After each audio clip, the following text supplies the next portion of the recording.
Olá! E se a forma como a gente pensa em igreja estivesse focada mais em atividades do que em pessoas? Hoje, a gente vai mergulhar numa ideia chamada igreja multiplicadora. É um conceito que basicamente nos convida a repensar o que de fato significa ser uma comunidade de fé. Para começar, o material que a gente está analisando hoje já chega com uma provocação bem interessante. Fotografe a sua igreja. Pensa nisso. É como uma lente para a gente observar o que realmente aparece quando a gente pensa em comunidade.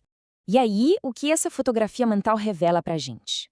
É a imagem de um prédio, talvez com uma cruz na frente, um auditório cheio de gente num domingo de manhã, ou quem sabe um calendário lotado de eventos, programas, atividades. Essa imagem que se forma na nossa cabeça é o ponto de partida de toda essa análise. Então, para a gente entender sua nova proposta, primeiro a gente precisa dar um passo para trás. Vamos dar uma olhada no que seria o desenho original da igreja, sabe? A sua ideia mais fundamental. E olha que curioso, a definição oficial da Convenção Batista Brasileira não fala nada de prédios, nem de programas.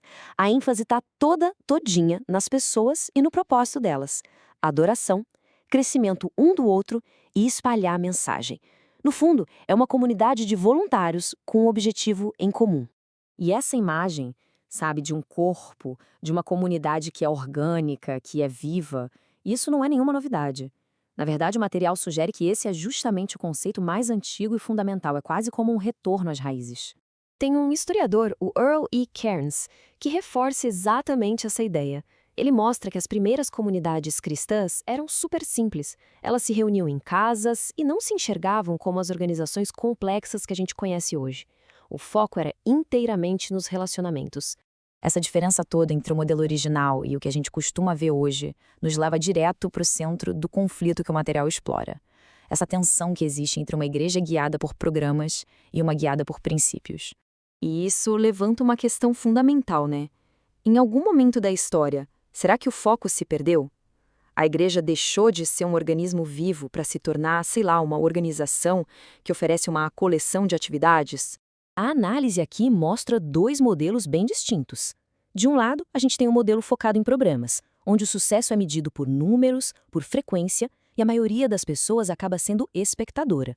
Do outro lado, um modelo baseado em princípios. Ali, o foco são as pessoas. Cada um é um participante ativo e o sucesso é medido pela transformação e pela multiplicação de discípulos. A lógica do modelo de programas parte de uma premissa, de uma suposição. Quanto mais alguém participa, mais cresce espiritualmente. Mas o material desafia essa ideia. Peraí, será que essa equação fecha sempre? Mais atividade significa, de fato, mais transformação? Ok.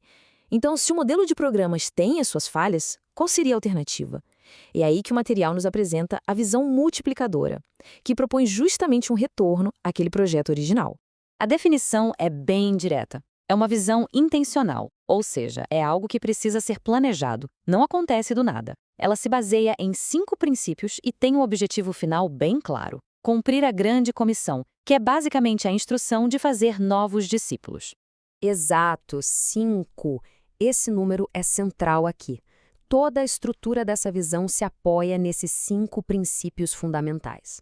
E que princípios são esses? Bom, vamos lá. Primeiro, o envolvimento universal, a ideia de que não existe plateia. Segundo, o discipulado, que vai muito além de passar informação.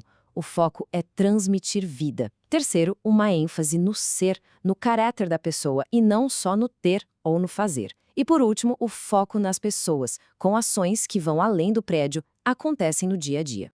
Tá, mas como é que isso funciona na prática? A proposta é como se fosse instalar um novo sistema operacional para a igreja. Um sistema onde os princípios rodam em primeiro plano, o tempo todo.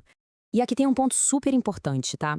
A ideia não é destruir o que já existe, não é acabar com programas ou estruturas. A proposta é mais sutil e, ao mesmo tempo, muito mais profunda. É dar um novo propósito, um novo significado para tudo isso. A mudança de mentalidade é total. As estruturas e os programas viram ferramentas que servem aos princípios e não o contrário. Eles passam a existir para promover o discipulado e o foco nas pessoas, em vez de serem um objetivo final. E assim, a gente volta para aquela pergunta que começou tudo isso, mas agora com uma nova perspectiva para a gente refletir. Frequentar um monte de atividades realmente garante uma transformação de vida? É uma questão que esse material deixa no ar como um convite para a gente repensar o que significa de verdade ser uma comunidade.